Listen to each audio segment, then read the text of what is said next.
Throughout his career, William Walker Atkinson wrote and published over 100 books, some under his own name, but many under pseudonyms, such as this one, The Astral World, Its Scenes, Dwellers, and Phenomena, under the name of Swami Panchadasi. In 1909, he published 4 complete books of the Arcanes, or Wisdom of the Ages. These 4 books can provide the seeker with some of the deepest answers to life. Book 1 is called The Arcane Teaching and covers the fundamental principles of arcane knowledge, including such topics as the cosmos, the life of the ego, fate or free will, the astral plane, occult forces, and arcane secrets. Book 2 reveals the arcane formulas. Book 3 discusses vril, or vital magnetism, and you can see my video on this. And Book 4 is titled The Mystery of Sex, or Sex Polarity. In this video, I'm going to give an overview of Part 5 of Book 1 of this series, which is about the astral plane. And this book can also be found under the form that I have listed here under this on this slide. It is entitled The Astral World, Its Scenes, Dwellers, and Phenomena. According to the Arcane Teaching, there are 3 great planes of manifestation in the cosmos: the material plane, the astral plane, and the spiritual plane. A plane, however, is not a place. The planes interpenetrate each other and may include several subplanes. A plane has no dimensions in space and rather resembles a state or condition. Though it cannot be measured in the 3 dimensions, it can be measured by degrees in the scale of vibrations. The various planes of manifestation blend into each other, and each of the 3 planes has 7 subplanes, which are in turn subdivided into 7 minor planes, and so on, until 7 times 7 acts of subdivision have been made. On the physical plane of the cosmos occurs the various manifestations of the physical world, the world of matter and energy. This is the plane best known to us, and its subplanes are where we perform all our activities. On these planes, there are also manifestations of matter of degrees that man is unable to discern with his senses, as well as those forms and degrees that are familiar to us. There are also forces and energies of which humans are totally ignorant, with the exception of a few advanced souls. Atkinson does not focus upon either the physical plane or spiritual plane in this lesson, but instead considers the second plane of the cosmos, the astral plane. The term astral comes from the Greek word meaning a star.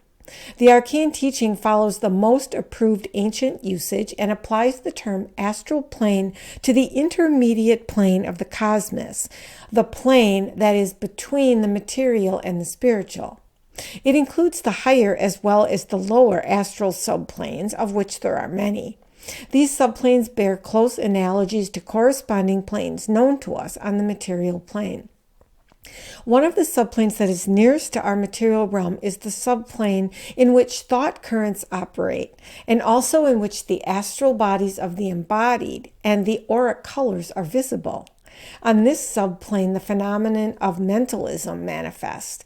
Since this is the subplane nearest to the material plane, it is often penetrated unwittingly by persons whose psychic faculties have become sharpened and who have developed qualities such as clairvoyance and astral sensing.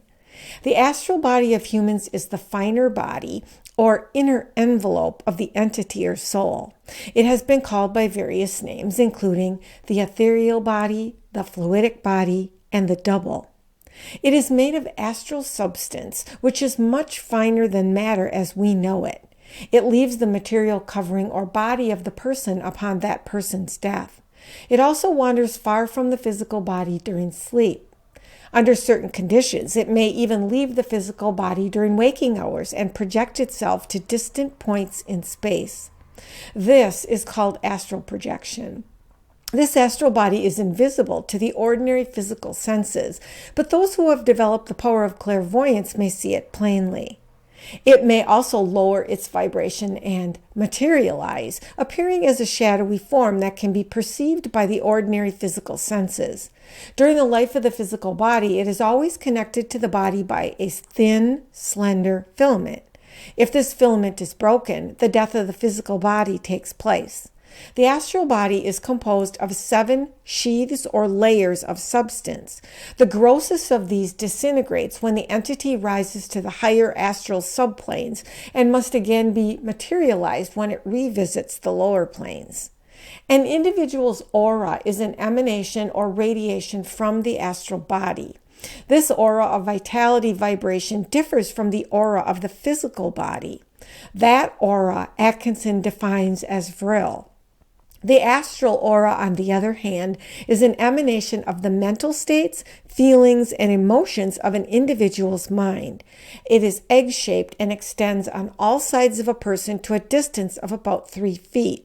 It expresses itself in various colors, particularly around the head. Atkinson says these colors correspond to the character of the mental states that are manifested by or habitual to the person, and these are the examples he gives. Red indicates the animal passions, lust and anger. Blue represents religious emotion, etc. Light blue is what is generally called spirituality, but in reality is an ethereal, refined form of religious feeling. Green denotes jealousy, and in one of its shades, that which is generally called tact, agreeableness, diplomacy, or in its lower forms, deceit. Gray denotes selfishness, and yellow, intellectuality in various forms and degrees. Black is the astral color of hate, malice, and vengeful emotion. On the lower subplane of the astral is also found thought waves, thought forms, etc., which are manifested in the phenomena of mentalism.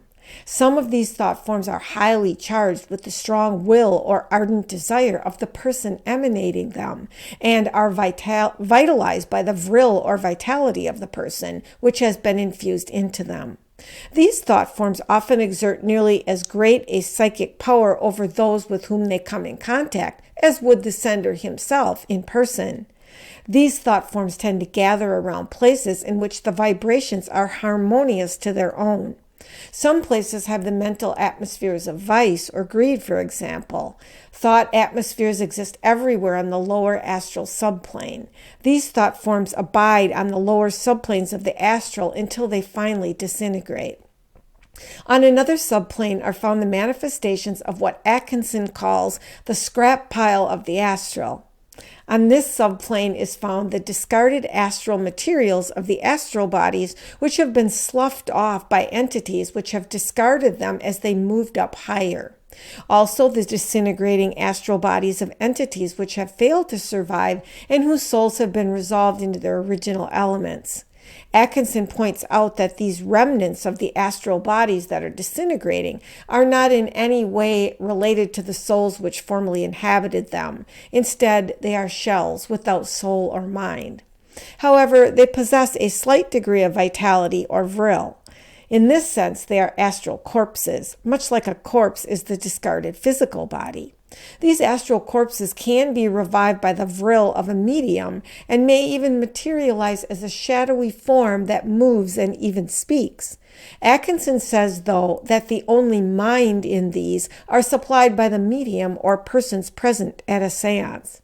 These astral corpses are often seen around graveyards or battlefields and are thought to be ghosts or spirits. However, they are merely the shell of the astral body and should not be regarded as the deceased person. Why do entities inhabit the lower astral plane? According to Atkinson, they are not placed there for punishment.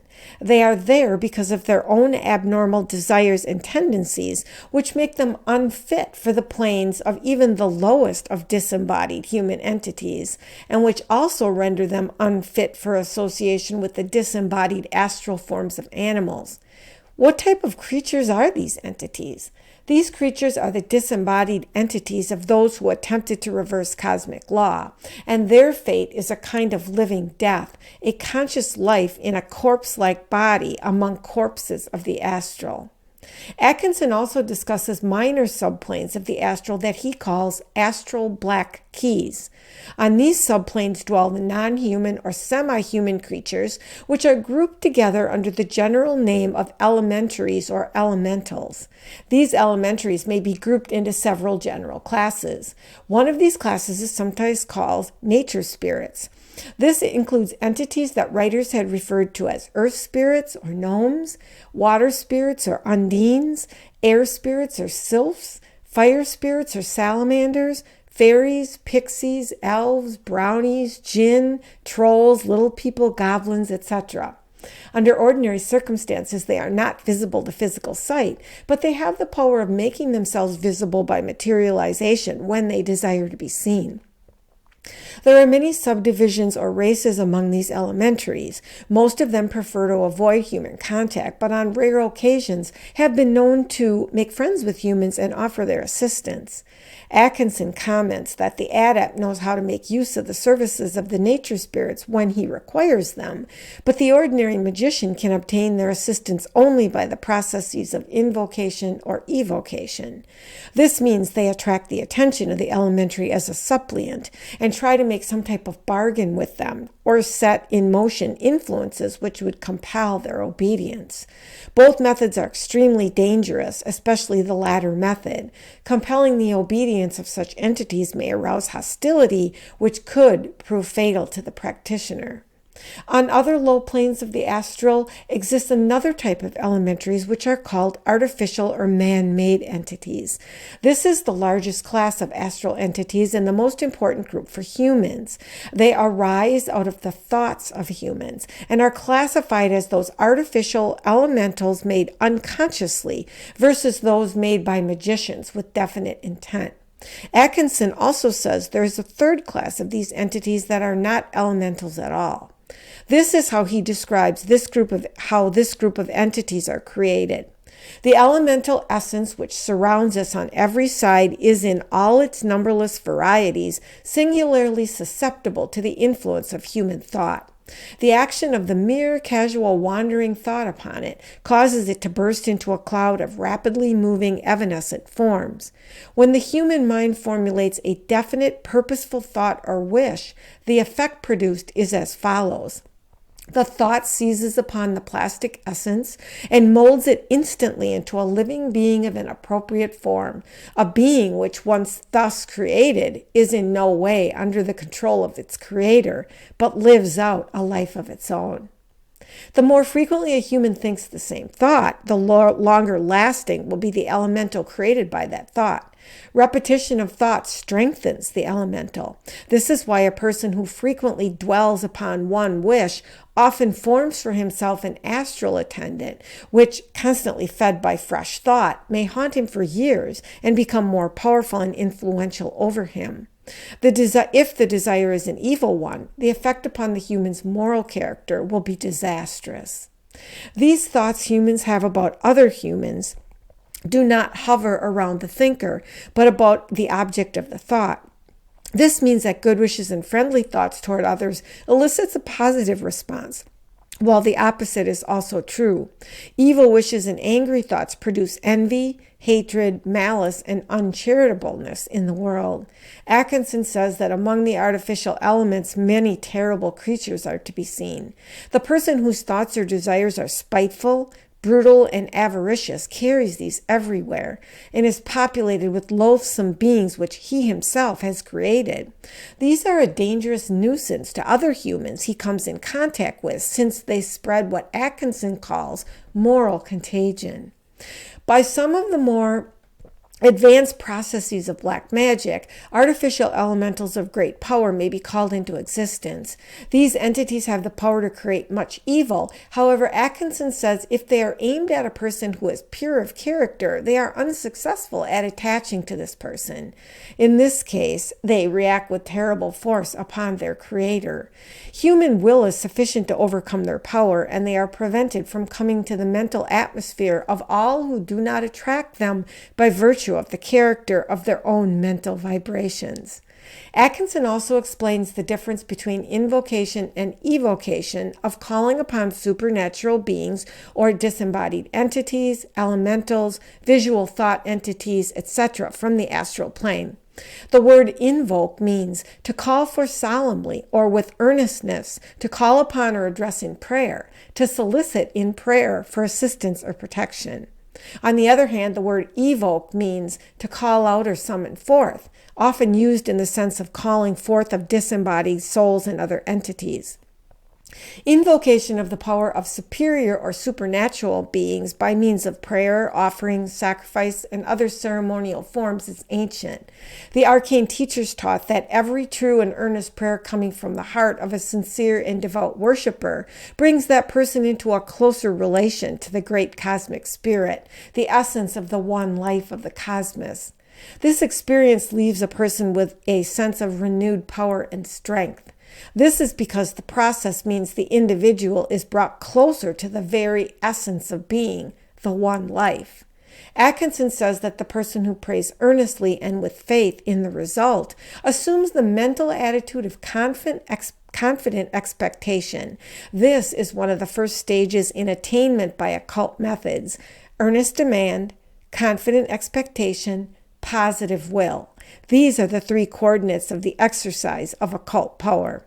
There are many advanced beings on the higher planes of the cosmos, and persons who possess the proper mental and spiritual states can bring themselves into rapport with them. The higher astral planes are those concerned with the state or condition of the disembodied entities of human beings. There are different levels of these higher astral planes as well. Some of these higher planes are quite low as compared with the highest astral planes. Atkinson says that the disembodied human soul leaves the physical body in a state that is like sleep. It is carried by the attraction of its nature and character to the highest plane consistent with its nature, that is, to a plane corresponding with the highest qualities that exist within itself. On that plane, it gradually awakens into the astral life of that plane. The souls on the higher planes are able to enter into conscious relationship with those on the lower planes, but those on the lower planes cannot enter into conscious relationship with those on the higher planes. The higher plane souls have access to the lower, but the lower may not invade the higher. On the very lowest of these planes, we found earthbound entities or souls of many degrees. These are the souls of those who are so material in their tastes, habits, thoughts, and desires that they can never rise to the higher states of the astral. They stay close to the earth, mingling around the unseen, trying to revisit their life in the body, but unable to participate in it unless a person in the flesh opens up his or her body and allows the entity to enter. Atkinson tells us that it is largely from this class of entities that many of the spirits appearing at seances come from. They often impersonate disembodied friends and relatives and give so-called spirit wisdom. The life of these entities on the astral plane is brief, for they find little pleasure apart from existence in the physical body. Eventually, they weaken and pass into unconsciousness, which is followed by death on the astral, with the corresponding disintegration and annihilation as entities. This is not a punishment, it is merely a consequence of their nature. Souls who advance to the higher planes, even though they have been attached to material things during their life, have had ideals during their life, things for which they had hoped and dreamed. For these souls, the astral life contains a condition called the idealistic state. In this idealistic state, the dreaming soul lives out countless lives of infinite variety. Every possibility within its personality is lived out, outlived, and exhausted in interest. Just as in the moment of physical death, the soul sees as in a flash the entire earth life in one great panorama, past and present being at once. It realizes every personal ideal inherent within it. Its fullest personal heart's desire is attained. The idealistic state is the living of your life over of your life as you wish it could have been. Atkinson tells us that not only are the high personal desires, aspirations, and ideals so lived out in the idealistic state, the low personal desires, aspirations, and ideals are also passed through this threshing mill of the idealistic state. The soul lives out all the possibilities of its nature or character, good and bad alike. The lowest desires and ideals are first to manifest and the first to die out and be lived out. To those who have no others, the end then comes. But to those who have higher ideals and desires in addition to the lower, there comes a stage of living out the higher part of the soul's nature. As time passes, the soul rises far above the gross parts of its nature and lives in the higher regions of itself. But the soul must possess the higher in order to manifest it. Unless the higher be involved within the soul, it cannot be evolved. The reason? What does not exist cannot be manifested. It is important to note that none of this is a punishment or a reward bestowed for good or evil deeds. It is merely, according to Atkinson, the working out of the natural laws of cause and effect, orderly trend, and logical sequence on the astral plane.